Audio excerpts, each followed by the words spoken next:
Hello అండి, అందరికీ welcome back to our channel Priyanka Telugu vlogs. Tirumala చరితామృతంలో చాప్టర్ 3లో ఇది థర్డ్ వీడియో అండి. స్టార్టింగ్ నుంచి చూడాలనుకుంటే మన ఛానల్లో షార్ట్స్లో ఉన్న ఇంట్రెస్ట్ ఉన్న వాళ్ళు చూసేయండి. లాస్ట్ వీడియోలో శైవులకి వైష్ణవులకి వాదన జరుగుతుందని చెప్పుకున్నాం కదా.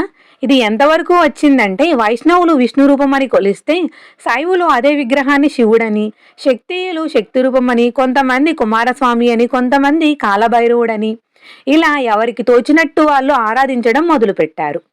అప్పట్నుంచే బలిపీఠం ధ్వజస్తంభాల దగ్గర జంతు బలులు మొదలయ్యాయి అని అంటారు.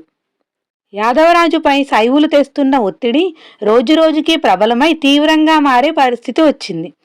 అన్ని ఇతర వేదాంత విషయాలుగా వదిలి తిరుమలలోని స్వామిని కుమారస్వామిగా నిర్ణయించవలసిందిగా సూచించసాగారు. వామన పురాణంలో 21వ అధ్యాయంలో స్కంద శివుల సంభాషణ విపులంగా ఇవ్వబడింది. శివుణ్ణి స్కందుడు ఏ ఆటంకము లేక తపస్సు చేసుకున్నటకు తగిన ప్రదేశము ఏది, సకల శుభములు ఇచ్చే ఫలము ఎక్కడా అని అడుగుతాడు. అప్పుడు శివుడు వెంకటాచలమును సూచిస్తాడు. అప్పుడు స్కందుడు ఆ పర్వతానికి వచ్చి ఒక సరస్సు ఒడ్డున వాయుమూర్తి తపస్సు చేసుకొనుట చూసి తపస్సుకు నిత్యనుష్ఠానానికి అనుకూల ప్రదేశంగా ఎంచి అక్కడ తపస్సు చేశాడని వామన పురాణం.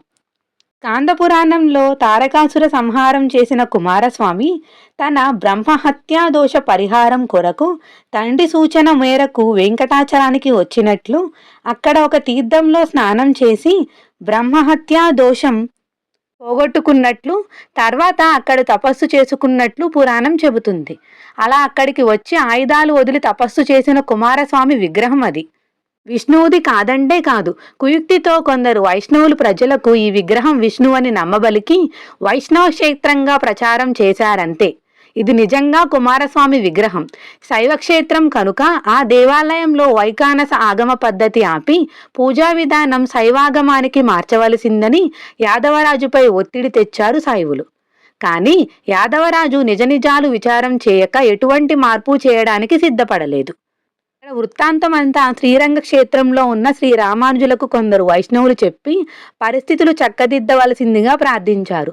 వెంటనే శ్రీ రామానుజులు తిరుపతికి వచ్చి యాదవరాజు సభకు వెళ్ళి తనని తాను పరిచయం చేసుకుని తన శాస్త్ర పాండిత్యం నిరూపించి శైవులను సభకు పిలిపించి వారికి తనకు మధ్య వాదమునకు అవకాశం కల్పించి ఇద్దరి వాదనలు విన్న తర్వాత నిష్పక్షపాతంగా రాజు నిర్ణయం చెప్పవచ్చని సూచించారు.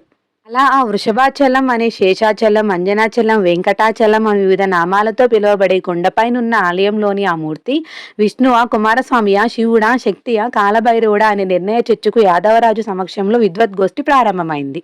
ఇక్కడితో థర్డ్ చాప్టర్ కంప్లీట్ అయిపోయింది.